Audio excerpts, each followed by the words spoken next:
Slept behind the bar all night. I'm not saying he's an alcoholic, but he slept behind the bar all night. He was an Irish fella, Tommy, and he said to me, "Where are you going?"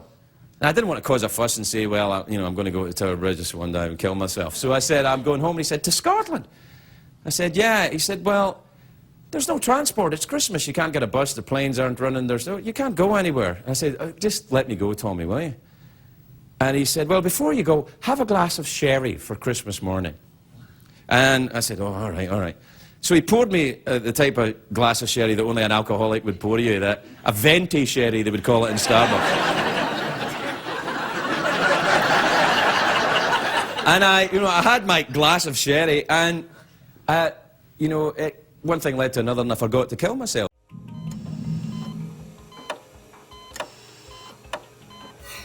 Hi, I'm Dr. Richard Honecker.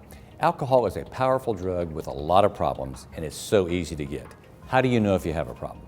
Well, one rule is if you think you have a problem, you probably do. If you're wondering if you're an alcoholic, you probably are. If you've ever had a DUI, you probably are an alcoholic by the studies that are done. If you've altered your relationships, your work schedules, or your life in any way, in a negative way, yet continue to drink, if alcohol is the source of that and you continue to do it, that is a sign of alcoholism.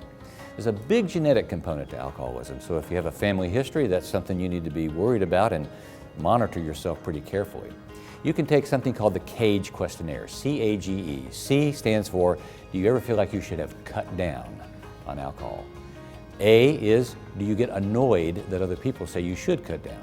G is, do you feel guilty about your drinking? And E is, do you ever need an eye-opener? If any one of those letters apply to you, you may have an alcohol problem, and get it checked out. Moderation is important. You know that.